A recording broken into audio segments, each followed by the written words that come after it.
আমার হাতে এটা কি দেখতে পাচ্ছেন? পেন্সিল।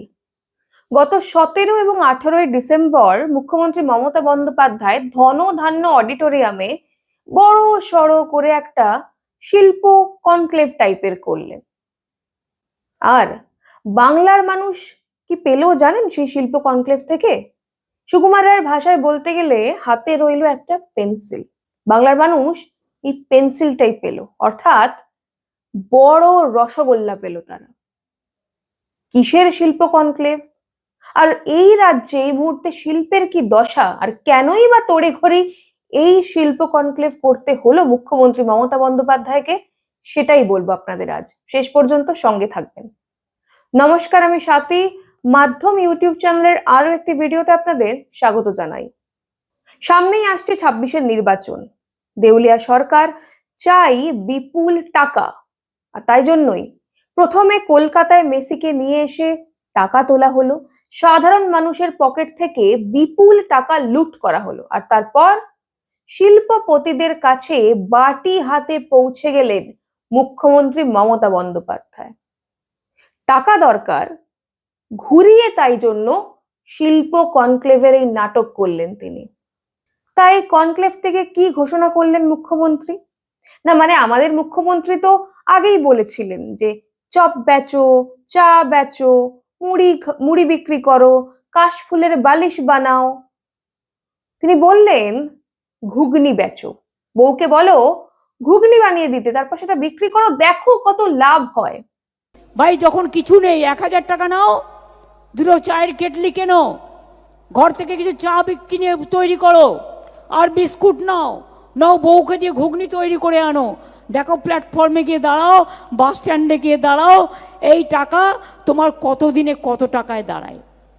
এহেন মুখ্যমন্ত্রী আমাদের, যিনি মনে করেন ঘুগনি বেচা, চপ বেচা, চা তৈরি করা এইগুলো কর্মসংস্থানের উপায় হতে পারে, শিল্প হতে পারে, সেহেন মুখ্যমন্ত্রী কেন ঘটা করে শিল্প কনক্লেভ করলেন? ভিডিওর মূল পর্বে যাওয়ার আগে আপনাদের দুটো খারাপ সংবাদ দিয়ে রাখি।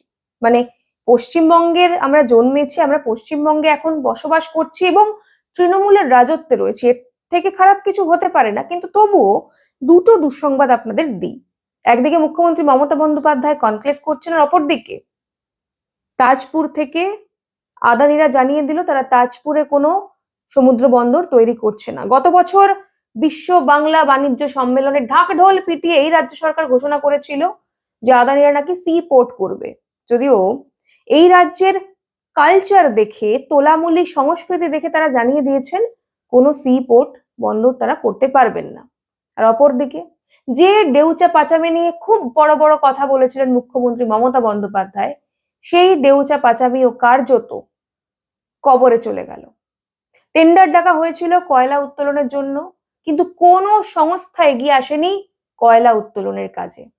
কেউ আগ্রহ দেখায়নি টেন্ডারে, কাজেই টেন্ডারটাও ভেস্তে যায়। অর্থাৎ যেমনি পশ্চিমবঙ্গের মাটিতে কয়লা চাপা পড়ে আছে, ঠিক তেমনি পশ্চিমবঙ্গের মানুষের ভবিষ্যৎও চাপা পড়ে গেল আরো একবার। তাই শিল্প বাণিজ্য সম্মেলন হচ্ছে, কনক্লেভ হচ্ছে, এই আবহে আপনাদের আজকে জানিয়ে দেব যে এই মুহূর্তে পশ্চিমবঙ্গে শিল্পের অবস্থা ঠিক কি এবং আমাদের মাথায় এই মুহূর্তে কত ঋণের বোঝা রয়েছে। এই রাজ্যে তৃণমূল যখন ক্ষমতায় এসেছিল 2011 সালে, তখন মুখ্যমন্ত্রী মমতা বন্দ্যোপাধ্যায় জানিয়েছিলেন যে রাজ্যের মাথায় রয়েছে 92,000 কোটি টাকার ঋণ। এই ঋণ বামেরা নিয়েছিল। তিনি জানিয়েছিলেন যে রাজ্যের এমন একটা অবস্থা, কেউ যদি বলে লিজ নেওয়া দরকার, সেই লিজটুকুও তারা নিতে পারবে না। যদিও তাকে যখন জিজ্ঞেস করা হয় যে কিভাবে আপনি ঋণ মেটাবেন বা রাজ্যকে ঋণের দেনা থেকে কি করে আপনি উদ্ধার করবেন, তার কোনো রূপরেখা তিনি দিতে পারেননি। সিঙ্গুর থেকে টাটাকে তাড়িয়ে যে পথ চলা তিনি শুরু করেছিলেন, মানে কারখানা বন্ধ করে দিয়ে যে পথ চলা মুখ্যমন্ত্রী মমতা বন্দ্যোপাধ্যায় শুরু করেছিলেন, সেই পথ চলা কিন্তু আজও অব্যাহত রয়েছে। মুখে যতই তিনি বাণিজ্য সম্মেলন করুন না কেন, বর্তমানে রাজ্যের অবস্থা অত্যন্ত বেহাল। ক্ষমতায় আসার পর 2015 সাল থেকে মুখ্যমন্ত্রী মমতা বন্দ্যোপাধ্যায় শুরু করেছিলেন ঢাক ঢোল পিটিয়ে বিশ্ব বাংলা বাণিজ্য সম্মেলন। বিপুল অর্থ ব্যয় করেছেন গত 10 বছরে। স্বাক্ষরিত হয়েছে 800টির বেশি মৌ। আমি আপনাদের একটু পড়েও দেবো, আমি স্ক্রিনেও দেখিয়ে দেবো আপনাদের যে কোন কোন বছর মৌরসি পাট্টার মতন তিনি একদম মোচ্ছব করার মতন টাকা বিলিয়ে গিয়েছেন, কিন্তু বিনিময়ে রাজ্যবাসী পাননি কিছুই। 2015 সালে যখন শুরু হয়েছিল তখন রাজ্য সরকার জানিয়েছিল 54টি মৌ স্বাক্ষরিত হয়েছে। তারা জানিয়েছিল মোট 2,43,100 কোটি টাকার বিনিয়োগ আসছে। খরচ হয়েছিল পুরো সামিটে 20-25 কোটি টাকা। 2016 সালে দুদিনে খরচ হয়েছিল 30 কোটি টাকা। 2017 সালে খরচ হয়েছিল 35 কোটি টাকা। 2018 সালে 40 কোটি টাকা। 2019 সালে 45 কোটি, 23 সালে 50 কোটি, আর 24 সালে প্রায় 60 কোটি টাকা খরচা হয়েছে। সব মিলিয়ে বিগত 10 বছরে মোট খরচের পরিমাণ প্রায় 500 কোটি টাকা। সরকার জানিয়েছিল 800টি মৌ নাকি স্বাক্ষরিত হয়েছে এবং মোট বিনিয়োগের প্রস্তাবনা 20 লক্ষ কোটি টাকার, কিন্তু বাস্তব বলছে এর একটিও হয়নি। ঠিক যেরকম বছর বছর শীতকাল পড়লেই সার্কাস হয় না, সেখানে জোকাররা হেঁটে চলে বেড়ায় বা বন্য প্রাণীরা ছুটে বেড়ায়, ঠিক সেরকমই প্রতি বছর শীতের গোড়ায় গোড়ায় মুখ্যমন্ত্রী মমতা বন্দ্যোপাধ্যায় একটা করে সার্কাসের আয়োজন করেন, যেখানে তিনি কিছু বকবক বকবক করেন, শিল্পপতিরা আসেন, আরো বিভিন্ন লোকজন আসে, দুদিন ধরে খাওয়া হয়, আনন্দ হয়, উৎসব হয়, কিন্তু কাজের কাজ কিছুই হয় না। 92,000 কোটি টাকার ঋণ তিনি দেখিয়েছিলেন, আর বর্তমানে পশ্চিমবঙ্গে ঋণের পরিমাণ কত জানেন? 7 লক্ষ কোটি টাকা। প্রতিদিন যে কটি শিশু জন্মাচ্ছে বর্তমানে পশ্চিমবঙ্গে, তাদের প্রত্যেকের মাথায় ঋণ রয়েছে 76,000 টাকারও বেশি। যখন তৃণমূল ক্ষমতায় এসেছিল তখন সেই ঋণের পরিমাণ ছিল 22,000 টাকার কাছাকাছি মাথা পিছু, আর এখন সেটা বেড়ে দাঁড়িয়েছে 76,000 টাকার বেশি। রাজ্য থেকে একের পর এক শিল্প ছেড়ে চলে গিয়েছে।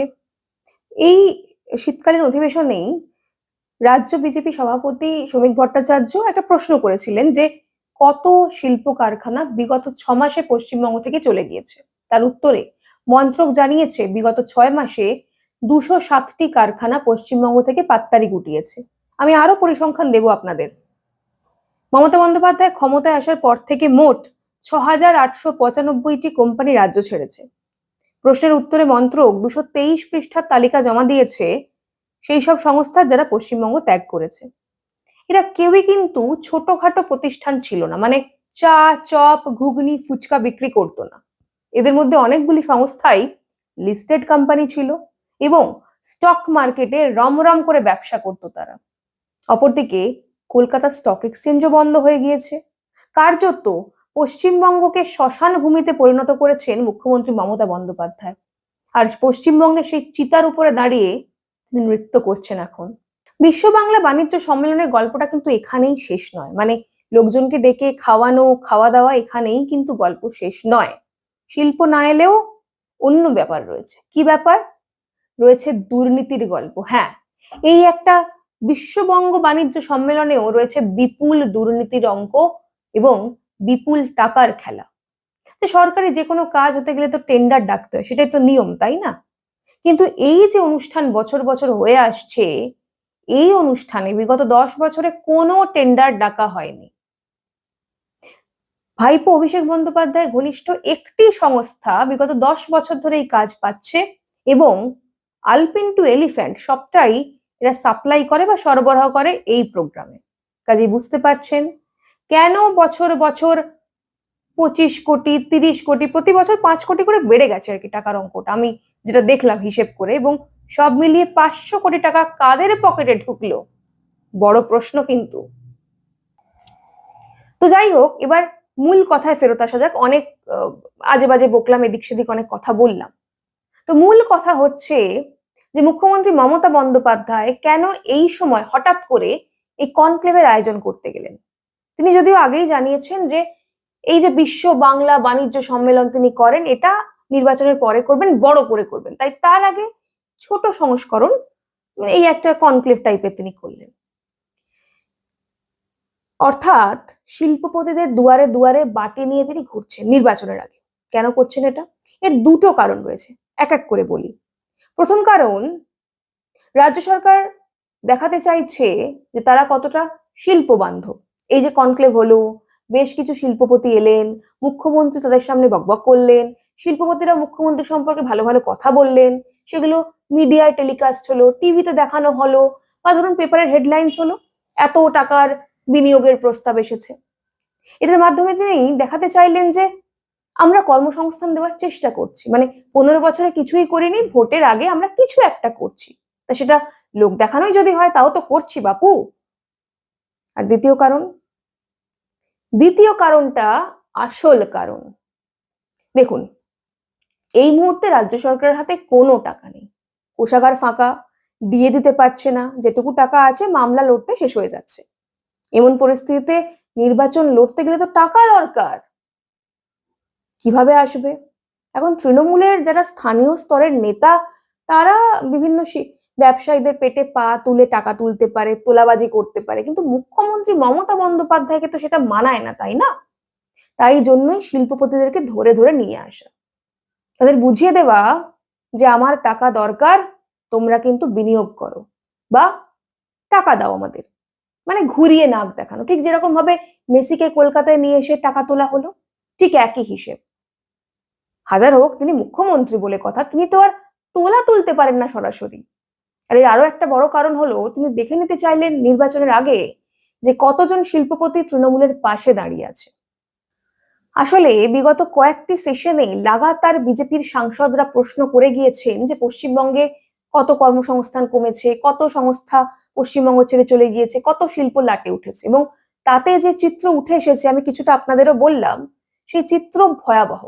সেটা নিয়ে বারবার খবর হয়েছে, মিডিয়ায় দেখিয়েছে, ডিবেট হয়েছে। কাজেই এই সমস্ত কিছু মানুষের সামনে চলে আসার পর একটু চাপেই পড়ে গিয়েছিল তৃণমূল সরকার। তাই জন্য ভোটের পরে করার রিস্ক না নিয়ে ভোটের আগেই তড়িঘড়ি একটা কিছু করার চেষ্টা করলো, তারা অন্তত লোক দেখানোর চেষ্টা করলো। তো যাই হোক, মুখ্যমন্ত্রী মমতা বন্দ্যোপাধ্যায় অনেক হিজিবিজি কথা বলেছেন, যেমনটা তিনি বলেন, হ্যাঁ, ঘুম, শান্তির ঘুম ইত্যাদি ইত্যাদি, কিন্তু একটা কথা তিনি ঠিক বলেছেন, একদম যাকে বলে লাখ কথার এক কথা। তিনি কি বলেছেন? যে বিশ্ব বাংলা বাণিজ্য সম্মেলন হবে নির্বাচনের পর। হ্যাঁ, আমিও একই কথা বলছি, বিশ্ব বাংলা বাণিজ্য সম্মেলন হবে নির্বাচনের পর, কিন্তু মুখ্যমন্ত্রী মমতা বন্দ্যোপাধ্যায়ের হাত ধরে নয়। তখন মুখ্যমন্ত্রী মমতা বন্দ্যোপাধ্যায় মুখ্যমন্ত্রী থাকবেন না।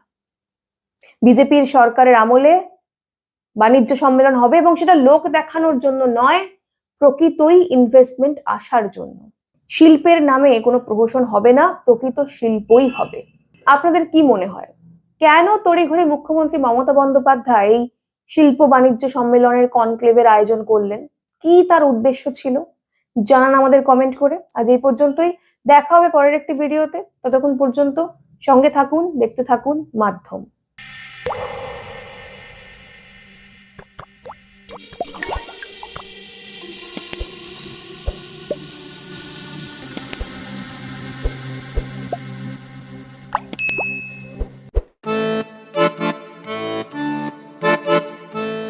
भारत की आत्मा बसती है गांवों में और इन गांवों की शान है हमारा जनजातीय समाज। प्रधानमंत्री श्री नरेंद्र मोदी जी और मुख्यमंत्री श्री मोहन यादव जी के नेतृत्व में मध्य प्रदेश सरकार ने लिया है संकल्प, सबका साथ, सबका विकास और सबका विश्वास। धरती आबा जनजातीय ग्राम उत्कर्ष अभियान ने जनजातीय अंचलों में विकास की गंगा बहाई है। प्रधानमंत्री जनमन योजना अंतर्गत ग्रामीण आवास, सड़कें, शिक्षा और बिजली सब कुछ तेजी से पहुंच रहा है गांव-गांव। 21 जिलों में 66 मोबाइल मेडिकल यूनिट से स्वास्थ्य सेवाएं अब पहुंच रही हैं दूरस्थ अंचलों तक। जनजातीय मेहनतकश भाइयों बहनों को मिला है उनके श्रम का उचित सम्मान। 30 लाख तेंदुपत्ता संग्राहकों को 115 करोड़ रुपए की बोनस राशि और मानदेय 3000 से बढ़ाकर 4000 रुपए प्रति बोरा। ये है गरीब कल्याण और सम्मानजनक जीवन की नई दिशा। नए भारत का सपना तभी पूरा होगा जब युवा सशक्त होंगे। इसलिए UPSC, PSC, GATE, NEET, JEE और क्लैट जैसी प्रतियोगी परीक्षाओं के लिए दी जा रही है निशुल्क कोचिंग। आकांक्षा योजना और विदेश अध्ययन छात्रवृत्ति ने हजारों सपनों को दिया है नई उड़ान। प्रदेश में स्थापित 126 बंधन केंद्रों से 30,000 से अधिक जनजातीय युवाओं को मिला है रोजगार। देश का पहला ट्राइबल हॉस्टल हो या सेना और पुलिस सेवाओं में भर्ती के लिए विशेष प्रशिक्षण, सरकार हर मोर्चे पर जनजातीय युवाओं को बना रही है आत्मनिर्भर। माननीय प्रधानमंत्री नरेंद्र मोदी जी के आदिवासी गौरव के संकल्प और मुख्यमंत्री मोहन यादव जी के अथक प्रयासों से आज मध्य प्रदेश का जनजातीय समाज शिक्षा, स्वास्थ्य, रोजगार और सांस्कृतिक संरक्षण हर क्षेत्र में आगे बढ़ रहा है। मध्य प्रदेश सरकार का विश्वास है, जब जनजातीय समाज आगे बढ़ेगा तभी प्रदेश और देश आत्मनिर्भर भारत के सपने को साकार करेगा। सबके साथ सबका विकास, यही है आत्मनिर्भर मध्य प्रदेश का संकल्प।